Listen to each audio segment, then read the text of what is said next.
Hari Om everyone. Namaste. Thank you for joining us this wonderful evening where we again connect back to the wonderful values behind the names of Lord Krishna in the Bhagavad-Gita. I hope all of us have been doing our sadhanas and reflecting on these names. Just to quickly brush up, let us just hope that we've been playing with this world and its materialism and understand that our culture teaches us to take prosperity and spiritualism hand in hand. And every action that we perform dedicated to the Lord is what we should be striving to without getting attached to that action. With wonderful names in store for us, without further ado, we go into the invocation song for today. A very beautiful Purandara Dasa Kriti, meaning of which translates to, O Ranga, O Krishna, who played on the hood of Kalinga even as a child and waiting for us to take the butter to him so that he gives us all that we want. Over to you, Ahalya.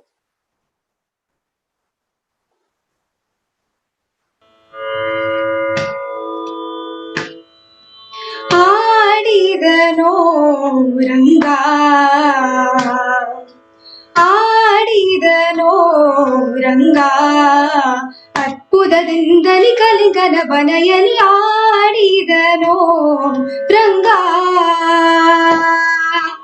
ಪಾಡಿದವರಿಗೆ ಬೇಡಿದ ವರಗಳ ನೀಡಿದಲಿ ದಯ ಮಾಡಿದಲಿ ನಲಿನಾಡುದಲಿ ಬೆನೆ ಬೇಡಿದಲಿ ಕುಣಿದಾಡಿದಾನೋ ರಂಗಾಡಿದನೋ ರಂಗ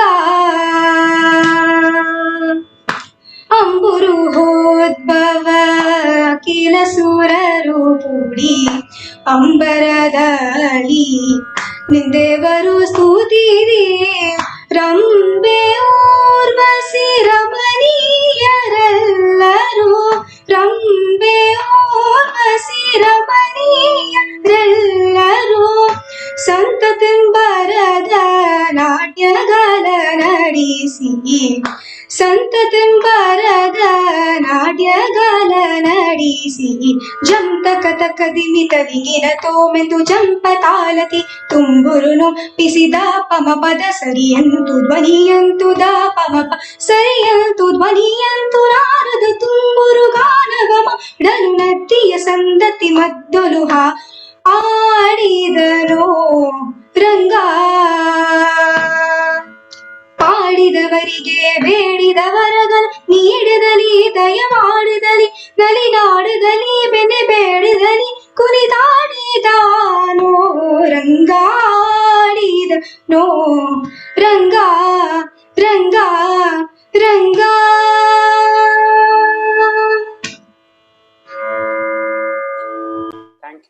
Thank you very much, Ahalya. From Achyuta to Varshneya, Madhava, Madhusudana, there are so many more beautiful names and wonderful values hiding behind it. And we hand it over now to Swami Mitrananda ji so that he takes us on this journey and we stand to benefit from it through our sadhana. Over to you, Swami.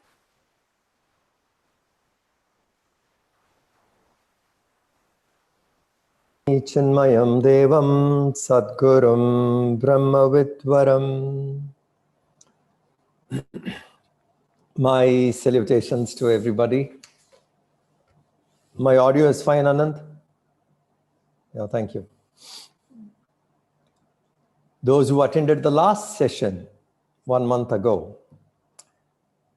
can you recollect the names?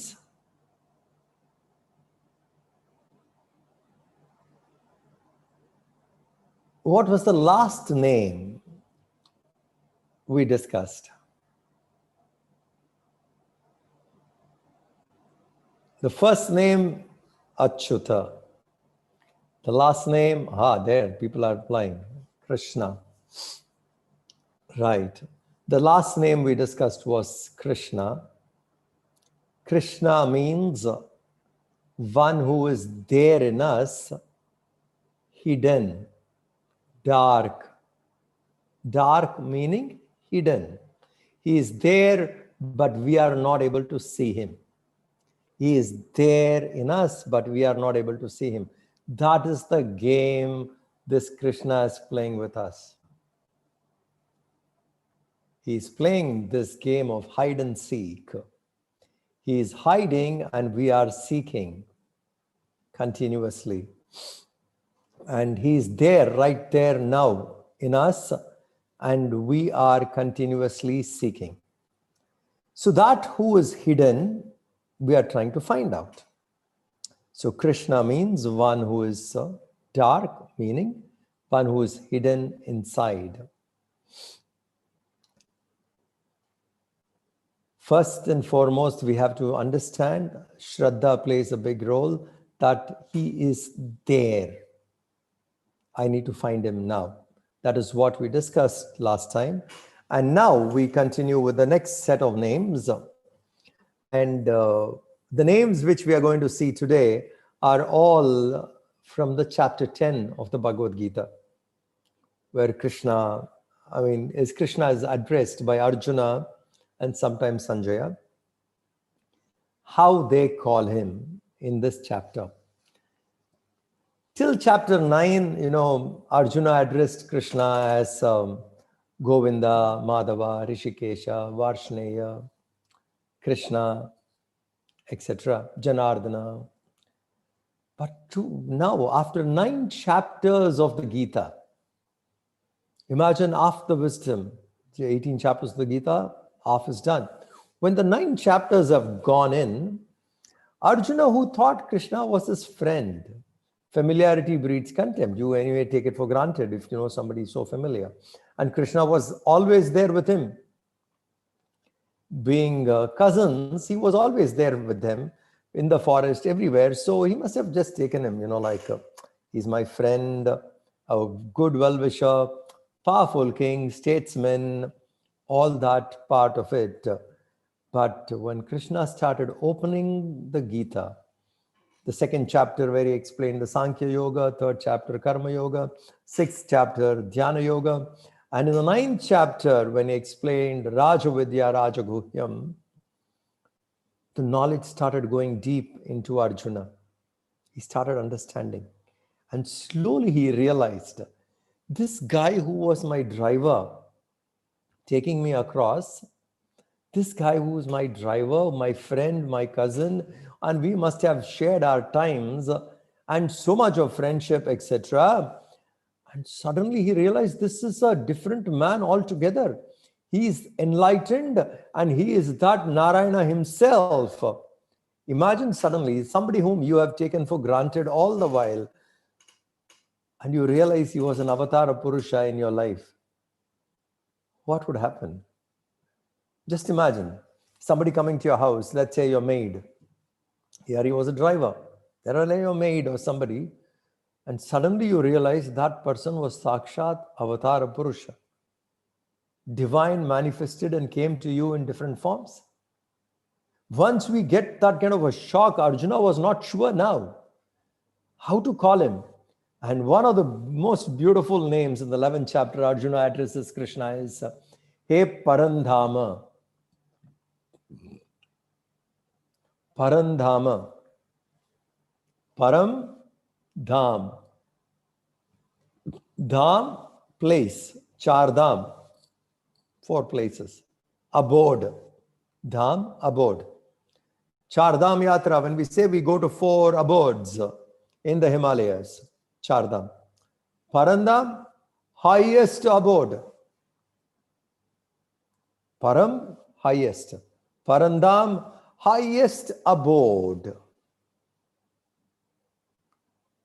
So here is a person who is addressing Krishna. Arjuna is addressing Krishna. Hey Krishna, you are Parandhama. You are that absolute highest abode, meaning the final goal for all of us. When we are born and we are living here, what must be our goal of life? People generally ask this question. What is the purpose of life? What do you think is the purpose of life? Many of people have asked this question, what is the purpose of life? What is the purpose of life? I found a very interesting answer to this question.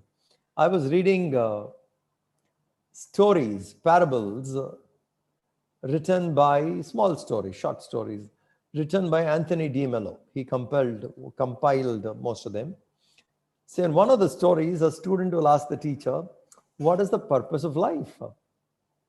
And the teacher would reply, find out the purpose is the purpose of life.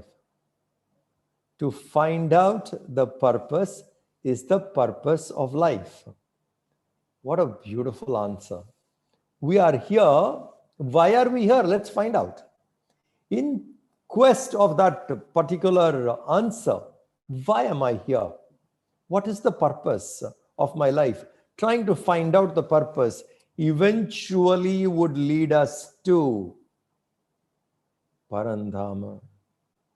We will become very clear. I am here to reach the absolute abode. Why am I here? I am here to reach that absolute abode, Parandham. I want to get there. That becomes our goal, Gatihi, destination. So when the mind is trained towards that, we will reach that destination. In Ashtavakra Gita, a dialogue between sage Ashtavakra and King Janaka, both are enlightened, but yet Janaka had some questions to ask, and this young child, Ashtavakra, sage, starts answering. And when in the dialogue, one of the lines he makes to King Janaka, he says, Ya matihi sa gatihi. Ya matihi sa gatihi. As the thoughts, so the destination. As the thoughts, so the destination. So now our destination should be Parandham. And the moment we start regulating our thoughts, it will lead us towards that Sagatihi. That will be the destination. As the thoughts, so the destination. We will head towards that. Yamatihi Sagatihi. Ha. Now, what are our thoughts at the moment? We have so many various thoughts, various kinds of thoughts. Each one will have different thoughts. Slowly turn them to Parandham, the highest goal in life, the highest abode to reach. That should be our goal in life, purpose of life. Rest, what we do, the small things which we do, is way of life. Let's become clear about this. Parandham is the goal of life. All other things which we do is a way of life. Arjuna realizes that Krishna is that entity, the avatar who is there with him, the supreme abode, and therefore he calls him, Hey Parandhama. Salutations to you, Hey Parandham, the highest abode. Now that is the goal of life. Now, how do I practice this name in the way of life? Goal of life? Parandham, the highest abode. There is nothing higher than God. There is nothing higher than Supreme. That is why it is Supreme. So beyond self, there is nothing. That is the highest goal. All of us must seek the highest goal. So Parandham is the goal. But how do I practice it in my way of life? Goal of life is Parandham. But how do I practice Parandham in my way of life? Please remember, all of us are born because of our vasanas. We have come here with certain set of desires. We have come here with certain set of desires. That's why we are born. And those desires have to be exhausted. We are here to get those desires exhausted. We should be intelligent enough not to create new desires unnecessarily. But that which we have come, our own inner calling, they must most beautifully exhausted. Then our life is fulfilled. If I don't exhaust the innate tendencies with which I am born and go about doing various other things, then I am a failure in life. My own swadharma, that which is deep in me, the innate tendencies in me, have to find a way, it has to find a vent, and it has to be exhausted most beautifully. Then that desire is over. I would never have that desire again. Lived it so well, it will not come back to haunt us. It will not come back to bother us again. So when we are living here, we are born for vasanas, but make sure you are born with those tendencies. It's not that some desires you pick up on the way. Because this is one of the biggest mistakes we do. When we live here, we watch people around us, and we see so many people living in a different way of life. And when we see them, some of the desires we feel that I also should have, I also should have. And then we go on craving for some desires which you have picked up on the way, not born with. This we need to understand. What are the desires I'm born with? Basic tendencies which one had even when one was 5 years old, 10 years old. Check. If you can introspect, what are those desires which was there in you when you were 5 years old, and the same desire you feel when you're even at 10, 15 and 20, 25 onwards. When you keep checking, these desires were there always consistently. That means they are in deep tendencies in you, innate tendencies. That's why they are there. Otherwise, they would have gone. It has continued. Now pick up those. Please identify at least what you think as 10 deep desires in you, vasanas with which one is born. In that field, according to your potential, not to the potential of your neighbor, not to the potential of somebody else, to your potential, bring out the best in that desire. Again, do not compare yourself with somebody else. Someone else has done, I'm also going to do better than him. No. Let's not go there. Let us exhaust it as best as we can from our side. I understand this is my desire. Let me live that desire to my full potential. Let me exhaust it. That means while performing or chasing that desire, give your highest best from your level. For somebody else, it could be something else. Don't compare, because then again we fall into the same rut. Here should be like, this is my innate desire. I think this is my calling. This is what I feel I am born with. This is my swadharma. Now, in performing it, bring it to the best of your ability. To the best of your ability. Each one should exhaust their swadharma or vasana to the best of their ability. The highest level you should perform according to your potential, according to the talent what you have. Every time when one tries, one must try to give the highest best. Practice this in the way of life. Anything you attempt, make sure you give your best in it. Don't compromise. Don't make it third rate. Don't make it mediocre. Make sure this is something which I can do and I am giving my best. Bring out your highest best, the highest potential in your daily vasanas. That vasana would get exhausted so beautifully.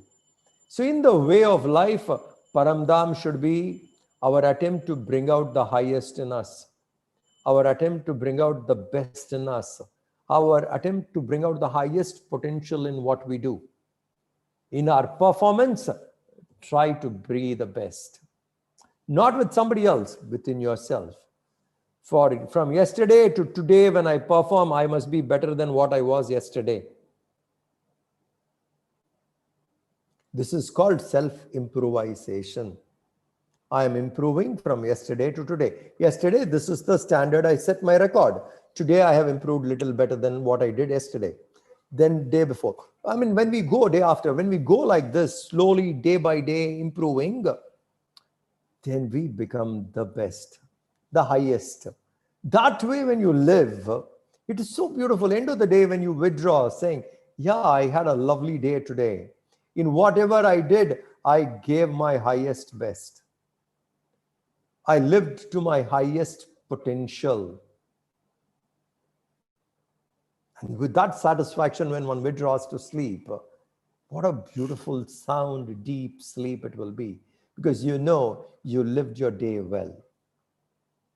It was a lovely day, great opportunity. I went and I gave my best in everything I did, to the highest possible efforts I have tried. Now sleep, sound sleep. And next day you get up, another wonderful opportunity, another day to practice Parandam. In small things, what I do, I will bring out my highest potential. This way, we must practice in the way of life to keep the highest, keep improving, improving, improving, so that those vasanas which we have come will so beautifully exhaust. And a person is free. In the process, as I warned earlier, I repeat again, in the process of exhausting, do not create new vasanas for the world. What you have come with, exhaust them. This way, when we keep exhausting, the mind is more towards the Lord, and the vasanas which we have come are exhausted, and we most beautifully unfold, feel a very fulfilled life. Such people, ya matihi sagatihi, their mind is turned towards that, and when they depart from here, such seekers will go there only, to Paramdham, will reach the highest abode. So make sure that in day to day, you give your best in the way of life, and the goal of life, Paramdham, that supreme abode. Without it, we fail. So suddenly when Arjuna realized the man in front of him is that supreme himself, naturally with worshipful attitude, he addressed, Hey Parandhama, Parabrahma, Parandhama. This is how Arjuna starts addressing Krishna in the 10th and the 11th chapter onwards. Till then, he was more like a friend and known person he was talking. But here onwards, you will see the shift of absolute reverence towards Krishna as the highest. Not as their cousin, not as their well-wisher, not somebody who Arjuna thought is elder and wise. No. Here onwards, Arjuna started seeing Krishna as the supreme being himself. That's why he says, Hey Parandhama. And very often in the Gita, we have seen almost in every chapter when Krishna speaks, it is said, Bhagavan Uvacha. Bhagavan Uvacha, Bhagavan Uvacha. Bhagavan is another name Krishna has addressed. Hey Bhagavan. Arjuna calls him here, Hey Bhagavan. What does Bhagavan mean? Lord, general translation, God, Lord, somebody whom we worship, devotee, seeking the Lord, Bhagavan. In Vishnu Purana, it is mentioned, and Gurudev refers this in the 3rd chapter of the Bhagavad-Gita, in the commentary. The meaning of the word Bhagavan. It is such a beautiful, Bhagavan means one who has got 6 qualities. Whoever has got these 6 qualities, that person is called Bhagavan. First quality, Aishwarya, glory. All glory. And look at Krishna's life. Every moment there was challenge, and challenge went on intensifying. Not the challenges became less, the challenges became intensified. First challenge and the second challenge was more harder, third challenge more harder, and he went on. Continuously, Krishna had challenges right from the birth. How many of us would have lived his kind of a life after being born in a jail? Born in a jail, taken away from parents, immediately separated, have to be brought up by somebody else.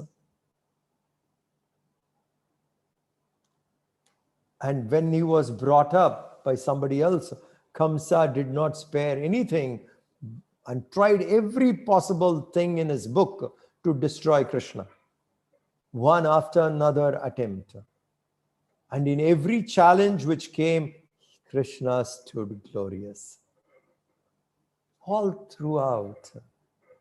It was a glorious life Sri Krishna led.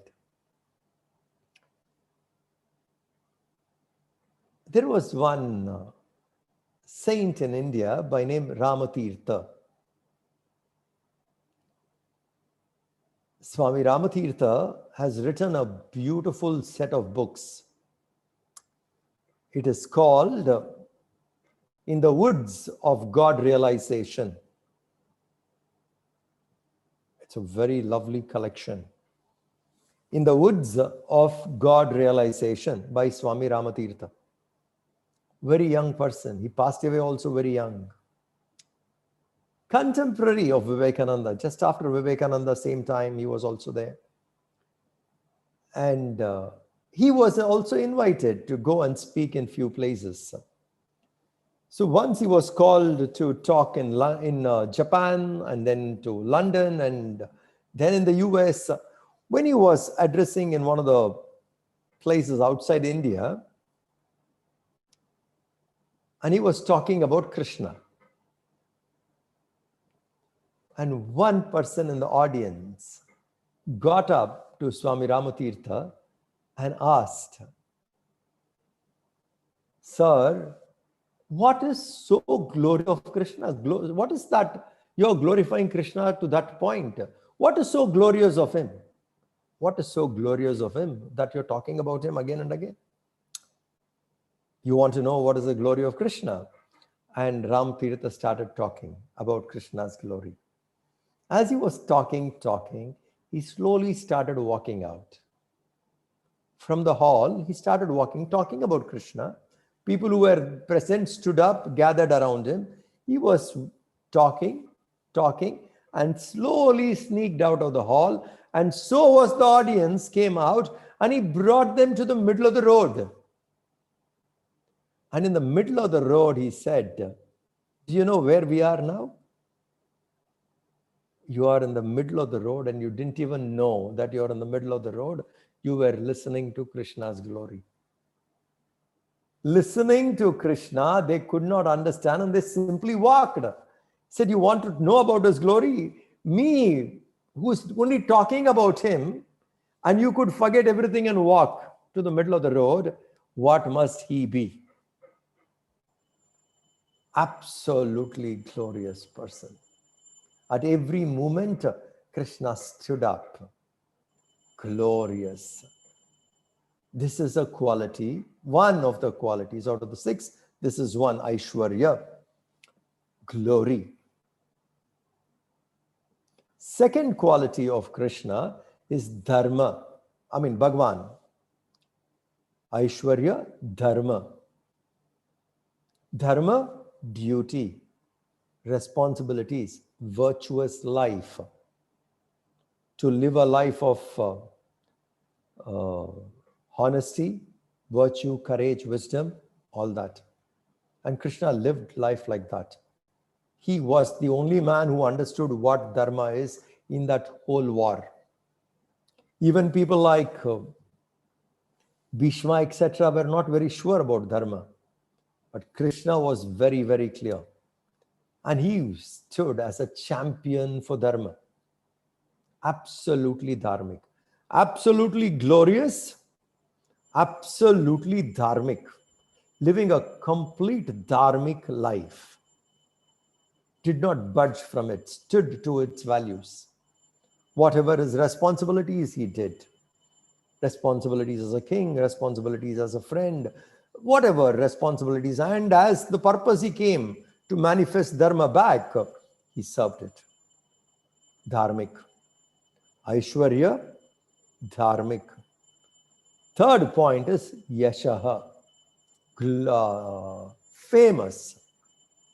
Famous. Somebody could be glorious in their village, could have lived a glorious life, and the world may not know. They could be regionally known. You understand?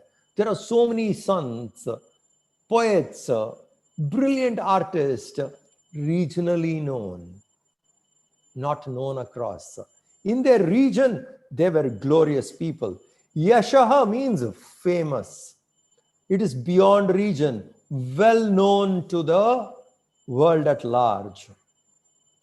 And Krishna was famous. Yashaha, glorious. Famous he was. All fame. Everybody knew at him. Even the enemies admired him. So, who is Bhagavan? Bhagavan is all glory,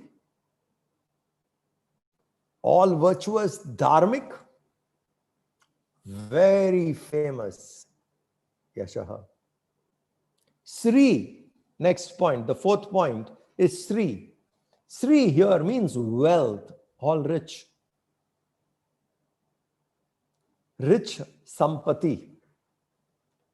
Wealth, money, etc. Gold, money, cattle, land, all this is wealth, and also values what he had inside, inner wealth. That is called sampati.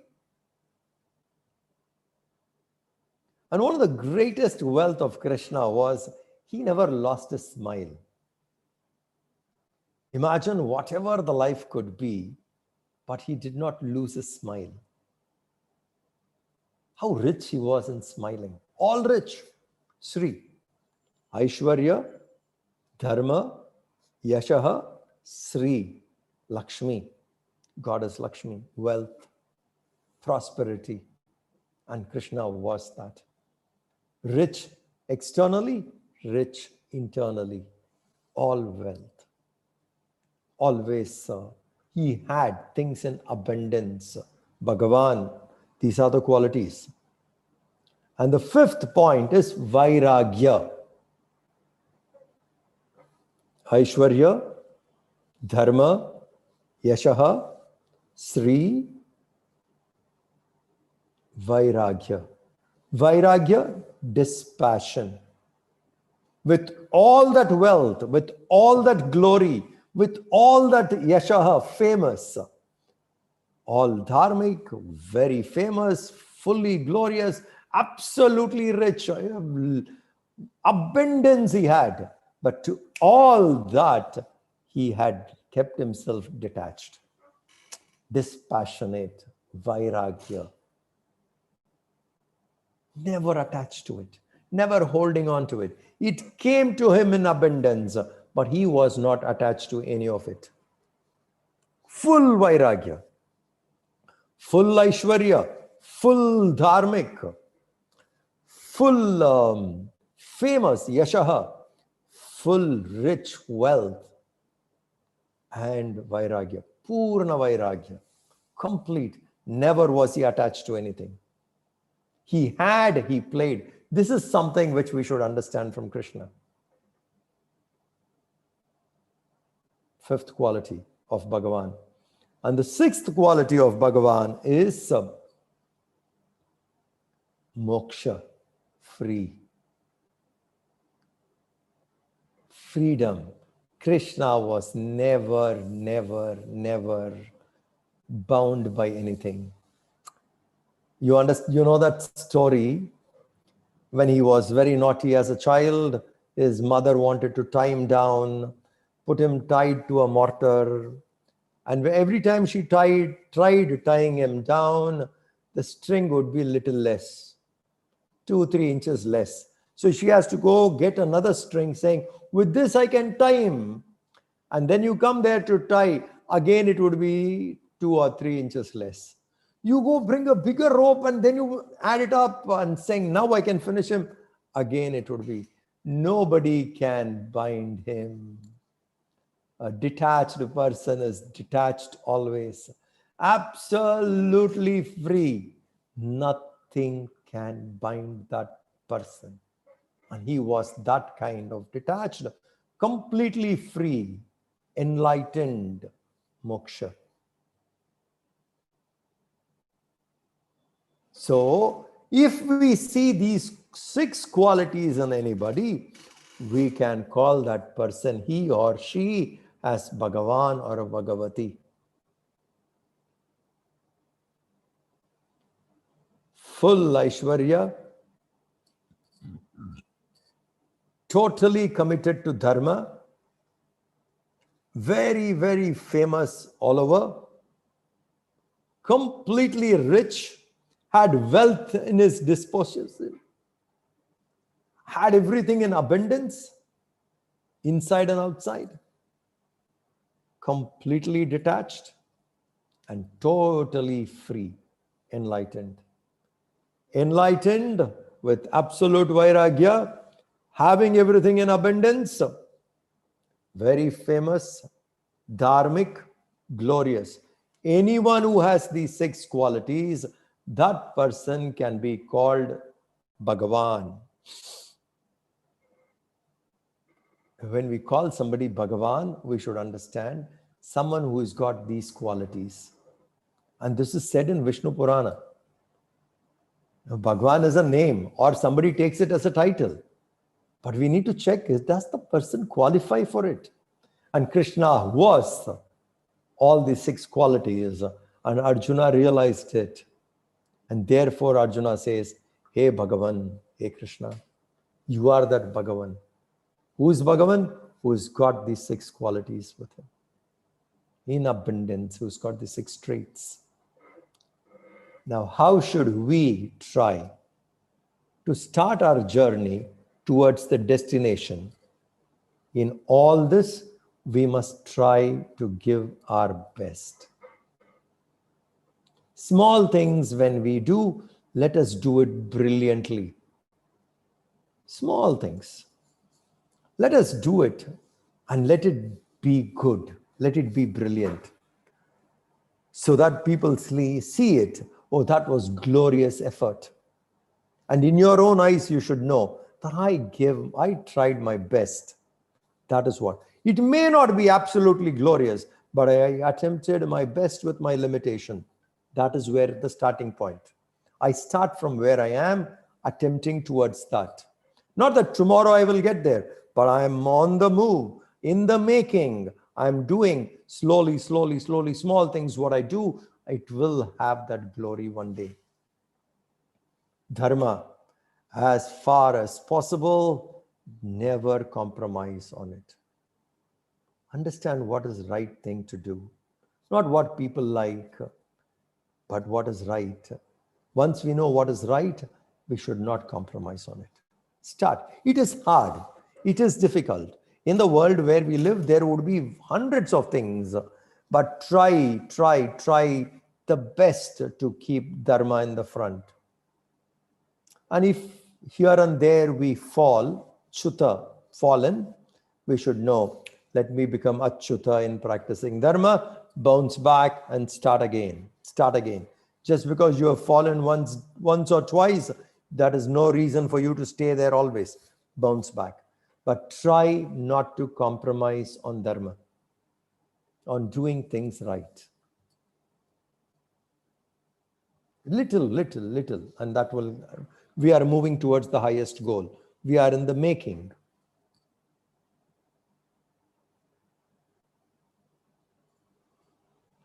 Don't seek to be famous.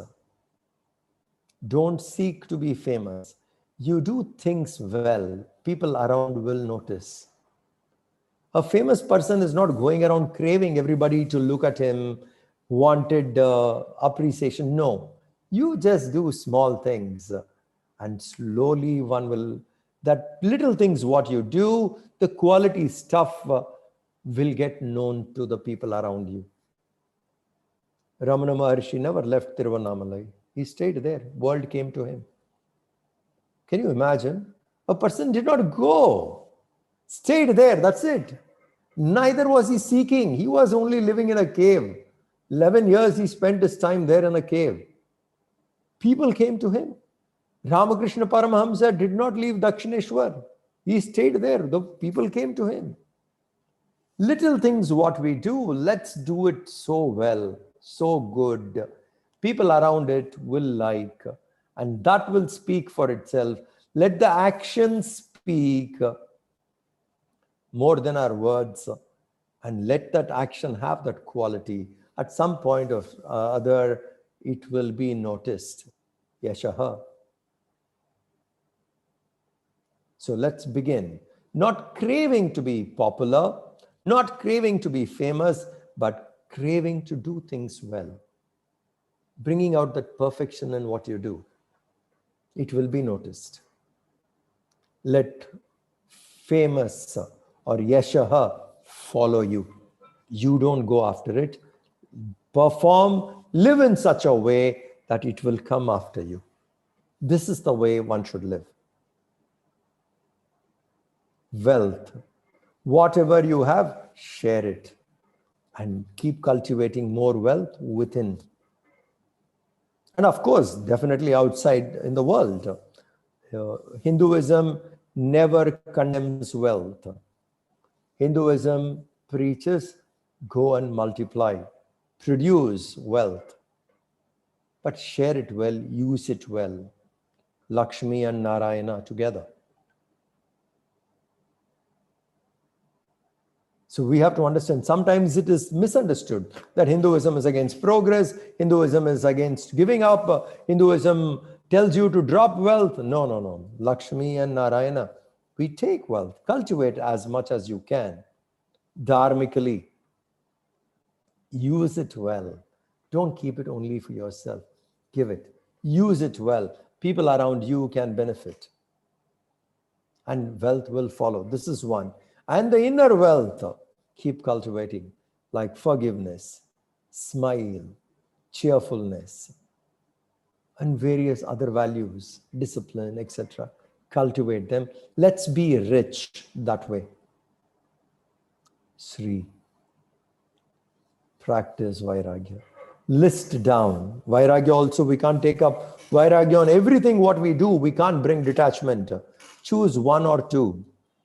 Saying this 1 week or next 15, 20 days, I will practice detachment towards this one.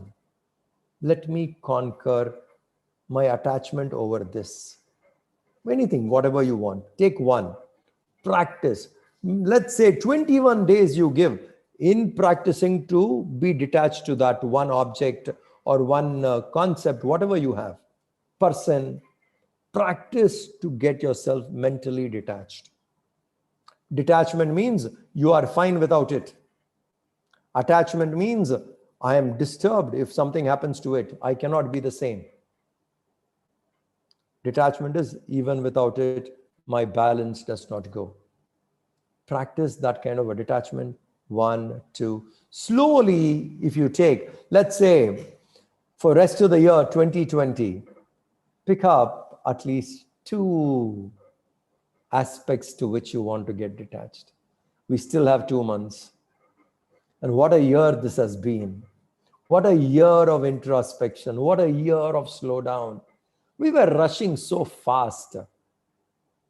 It made us saying, sit down, there's life beyond what you're chasing, look within. So we still have 2 months of this brilliant year, which made all of us to look within, to think, pick up 2 aspects. What did you do in 2020 when lockdown happened? I practiced detachment. End of 2020, I conquered at least attachment to 3, 4 things. So choose few and conquer it. By conquering 1, 2, 1, 2 like that, slowly we develop that great skill of practicing detachment to everything. It is not possible to practice detachment to everything at one go. How can I do it?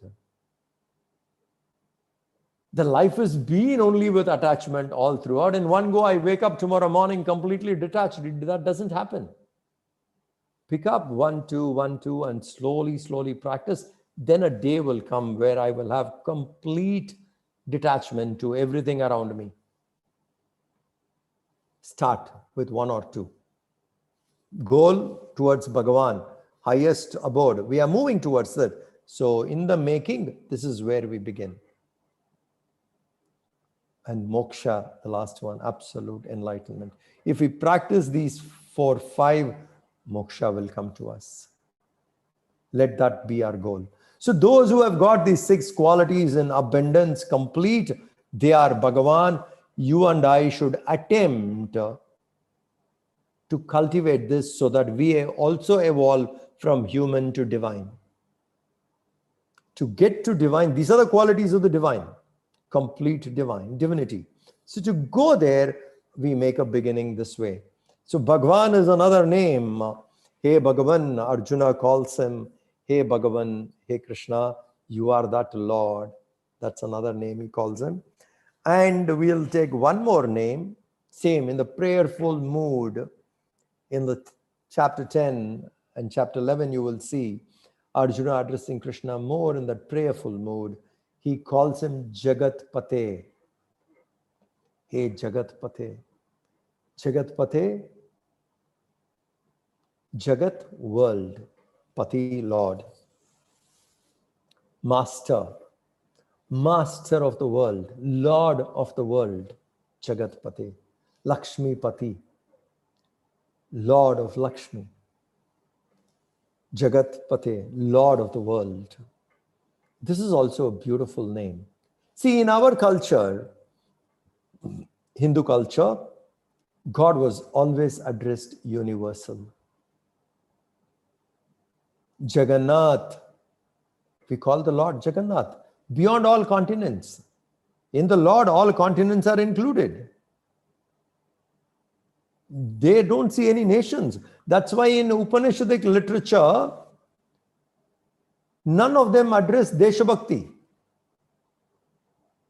Please think. In Ramayana and Mahabharata, Deshabhakti comes. But when you take the Vedas, the Upanishads, particularly the last portion of the Vedas, there is no Deshabhakti talked about. Why? Because when they talk from the highest experience of the divine, when the rishis speak, how can they see one particular geographical area and address it? Their vision was always universal. That's why we were the ones who said, Vasudeva Kutumbakam, the whole universe is one family. Their vision was always that. That's why the Lord is called Vishwanatha. Vishwa, universe. Jagannatha, world. Here Arjuna calls him Jagat Pate, Lord of the world. I didn't know you are this. I thought you are my driver. We had coffee and tea together, joked around all the while, and suddenly I see you are that. Parandam, Bhagavan. Look at the names of Parandama, Bhagavan, Jagat Pate. You are the Lord of the world. I didn't know this. And what a shock it would have been to him. So he looks at him and says, Jagat Pate, you are the Lord. And Krishna was, isn't it? Wherever he went, he was like a master.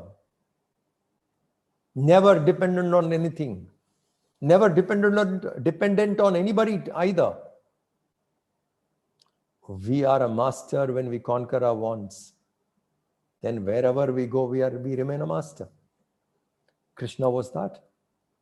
Even when Arjuna in the beginning of the first chapter, when he collapsed before the war, psychologically drained, wanted to run away, and Arjuna was the main weapon Krishna had to establish Dharma. And his main player is withdrawing, but Krishna did not break down. Jagatpati, Lord, Master, wherever he was, under all circumstances, he stayed as a master.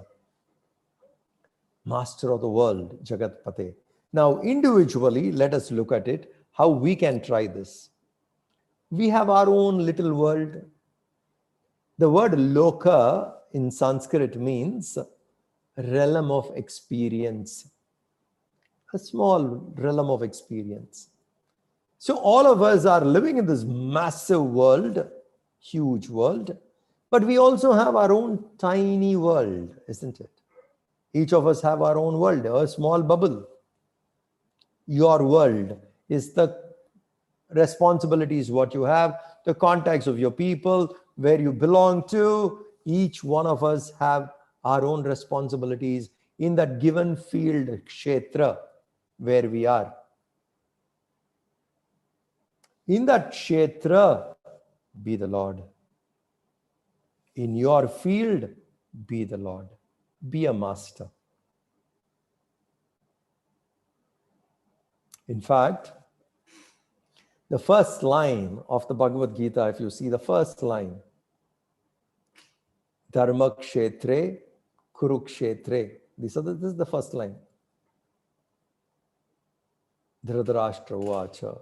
When Dhritarashtra asks Sanjaya, the first line is Dharma kshetre, Kurukshetre. Now, this word can be broken so beautifully. So many people who were speaking on the Gita, pracharaks, pravachankars, people who have commented on the Gita, love this line so much. Because when you break it, it is so beautiful. Kshetram, kshetram, dharmam, kuru. Dharma kshetra, kuru kshetra. Kshetram, kshetram, dharmam, kuru. Field to field, perform dharma. You see the first line? See the meaning of that first line? Field to field, perform. Dharma kshetra, kshetra field. Dharma, in the righteous field. Kurukshetra, the place where the war happened. But if you take field, Dharma kshetra field, Kurukshetra field, field to field, perform dharma. In whichever field you have, in whichever field we are placed, we have created our own world, small, tiny world here. That is my loka. That is my world. That's where I have my responsibilities. That is my kshetra. That's where I have to perform my duty. In that world, be a master. Don't be a dependent. Don't be a dependent. Mentally, do not be a dependent. Be a master. And in that world, give your best. That is the world, that is the kshetram. The Lord has placed you. That is your world. In that world, give your best in whatever roles you play. In giving our best, in all the roles what we play, the vasanas with which we have come will also be exhausted. We would see ourselves fulfilled. Jagatpati. To become the Lord of the world, which Krishna was, we start in our world, we give our best. In our world, we don't depend on anybody. We are neither attached to anything, independent, performing our duty. That way, when we live, we will evolve to Jagatpati. And that was another beautiful name of Krishna. So we saw three names: Parandhama, Bhagavan, Jagatpati. We will have another set of 3-4 names tomorrow. Now, we will take one question. We have 3-4 minutes. We'll take one question. Yeah, Anand, go ahead. Sure. So, Swamiji, there is a question around pursuing our desires. Are there any boundaries or pitfalls that we have to be aware of?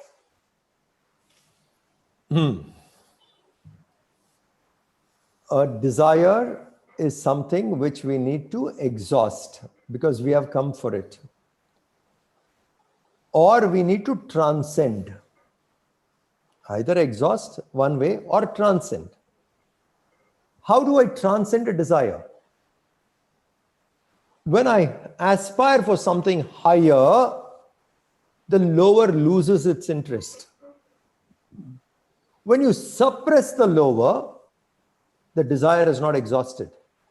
When one is inspired by the higher, when the mind is absolutely inspired by the higher, we transcend the lower.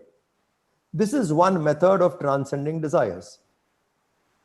Another method is to exhaust. Exhaust desire intelligently. Suppressing is not the solution. Those who can hold on to something higher and transcend, yes, well done, but that is far and few. Not all are able to do it. For that, you need a larger goal, mind highly inspired, deep commitment, selflessly serving. All that when you do, slowly the vasanas get sublimated. They don't even matter because one starts experiencing higher joy. When we start experiencing higher joy, the lower doesn't matter to us anymore. But that is for far and few. In majority, when you say, at the average level of people, to transcend that kind would be hard. So what they should do is they should exhaust their desire intelligently. How do you exhaust them intelligently? Let's say you like eating ice cream. Let's say that's a desire you have. I want to eat ice cream. I eat ice cream all the time. Small desire. Now, you don't have to eat every day. With deep conviction, choose maybe 5 days in a month maximum. You have not suppressed it. You are giving it a vent, but only in 5 days in a month. Probably once a week. Something like that. Now, when you do that once a week, you're going to indulge in it, that is still fine. But rest of the days, you are living without it. So, indulging and living, you are choosing moderation till you have the strength to drop it completely. So, we have to choose this way. Intelligently, we have to choose moderation. And once we choose moderation, ice cream was just an example. It could be sweets, it could be anything. Any other pleasure which the mind keeps demanding and you think you don't need this always, but there is a force on it, then exhaust them intelligently. This is one. This is for objects and vasanas which can take you away from the Lord. But there are certain things which can take you towards the Lord. For example, your duty is also part of your responsibility and vasana. To have a family is a vasana. And once you have a family, you have children. Bringing them up is a duty. Born out of that vasana to have a family. Exhaust it well. Do all that you have to do for your family as best as you can, so that that craving itself doesn't come again. If you turn back and you say, yes, I had this vasana for a family, and whatever I have to do for my family, I did my best. Now I can walk away, let's say death or sannyas, whatever, after serving perfectly, you can walk away without holding on to anything. Why? You have given your best. Here, you have brought out the best and you have fulfilled it so well. Lived that vasana to the highest potential. Exhausted it as a prayer, and so fulfilled, satiated in that performance of duty, you will not crave for it once again. That chapter of in you is over, finished. So vasana can be exhausted by sadhana, by transcending, but that's for far and few. Majority has to adopt moderation, to drop the vasanas which are dragging you away from the Lord. But there are vasanas which can take you towards the Lord, which comes under the area called duties, what we have to perform. perform their duties as best as you can as worship. It is exhausted there.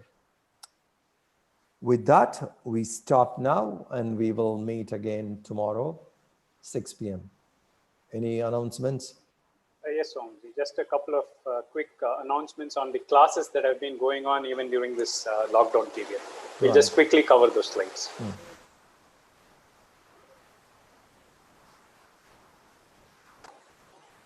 So, like you all know, I think Bal Vihar is still going on. Classes happen on Saturdays and Sundays. So, kids above the age of 6, please do enroll if you have not already enrolled. Going on, we have Shishu Vihar for the really tiny tots, 6 months to 6 years. And this is a wonderful class for children, infants, along with their parents. Moving on. And of course, Chinmaya Yuva Kendra, where the youth discover themselves through very dynamic activities.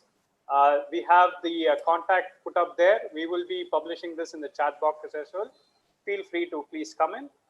And we, of course, have the Chinmaya Academy for Civil Services. We have just had a batch startup, so please do feel free to join us online or offline. Moving on. And of course, the entire family can come across with us in the Chinmaya Sunday Pathshala for every Sunday between 10 and 12. And if singing is your way to the divine, please do join us for our Swaranjali sessions. 8+ years. Entry is free, but please do register. Thank you, Swamiji. That will be the set of announcements. And just to quickly recap, let's find our purpose, cultivate the 6 qualities to realize the divine in us, and being the masters in our field is going to get us closer to that. Over to you, Swamiji. Hi. Om Shanti Shanti Shanti. Harihi Om Sri Gurubhyo Namaha. Harihi Om. See you tomorrow.